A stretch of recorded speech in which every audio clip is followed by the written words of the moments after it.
St. Peter's was a seminary in the 60s that sadly only lasted around 20 years. It has now for nearly 30 years been a derelict building. It was designed by Glasgow architects Andy McMillan and Issy Mechstein. Because of its architectural importance, arts charity NVA have come together with university professors and architects across the country to form the newly founded Invisible College in a bid to save the former seminary. Here is how their first workshop unfolded.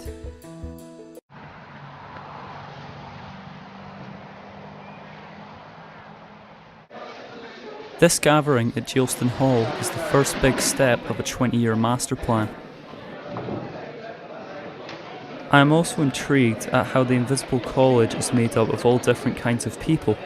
My name is Adam Scarborough and I am Company Administrator with NVA.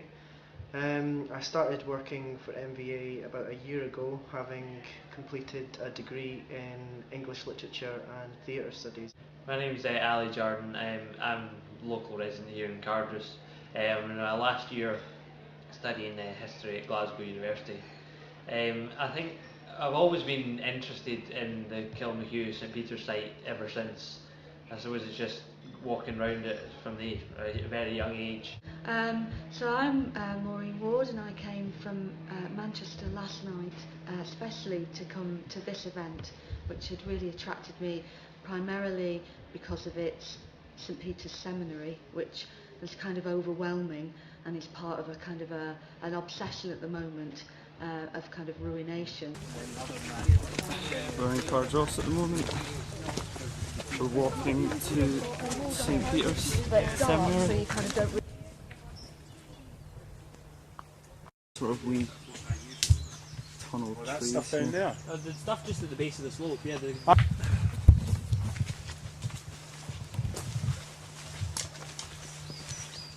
Is this like this naturally? No, this is a trained roadie tunnel. This is a trained or a kind of recognised feature of Victorian estates that they will train rhododendron to meet in a kind of romantic tunnel type setting, you know.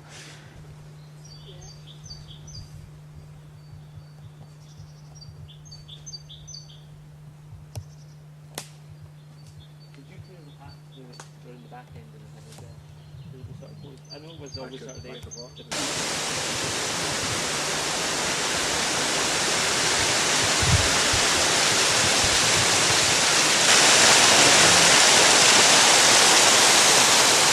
The last one was the worst. I've never seen it. So much damage.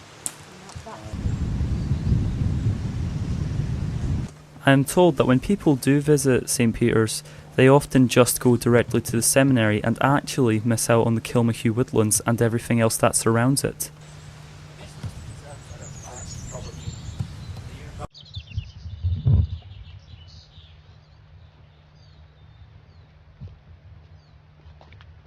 And finally, after a lot of walking, we reach the seminary.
The workshop groups meet back at the seminary's walled garden, where we stop to have lunch.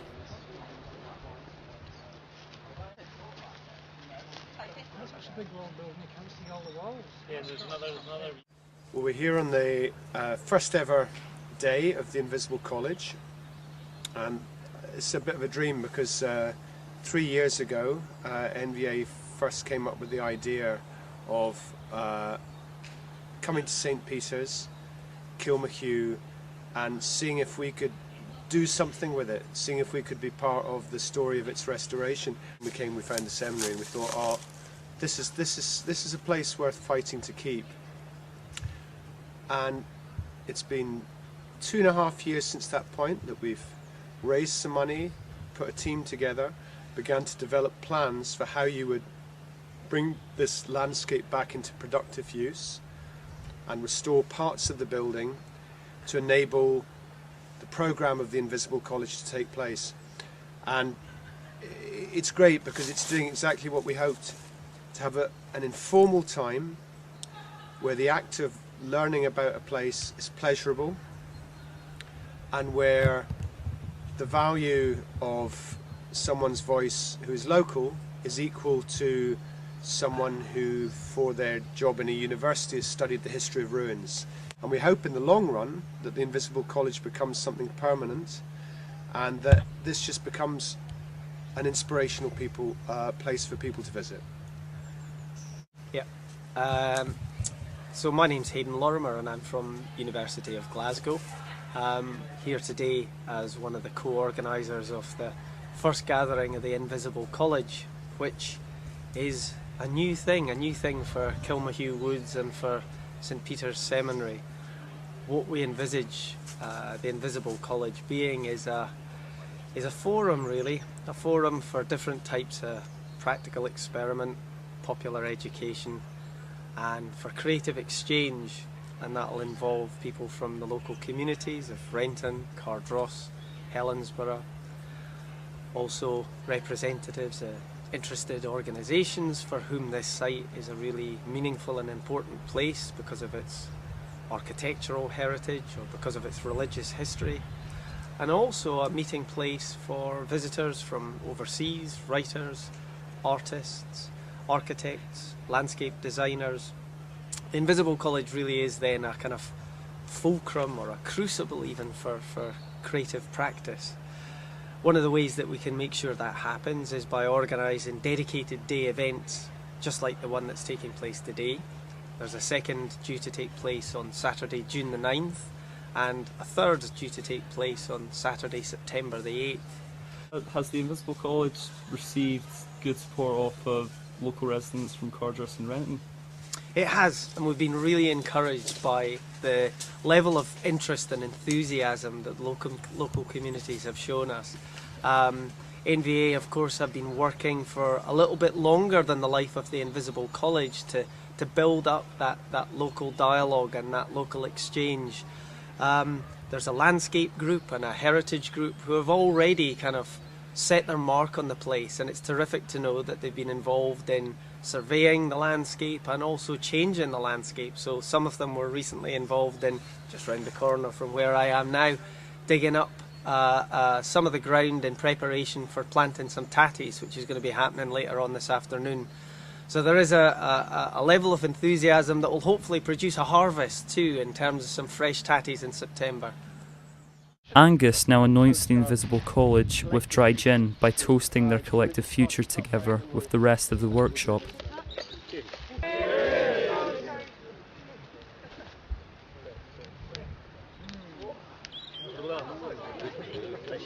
The workshop appears to have been a successful one. It will be interesting to see what steps are taken in the first year of this campaign, and I look forward to revisiting and finding out.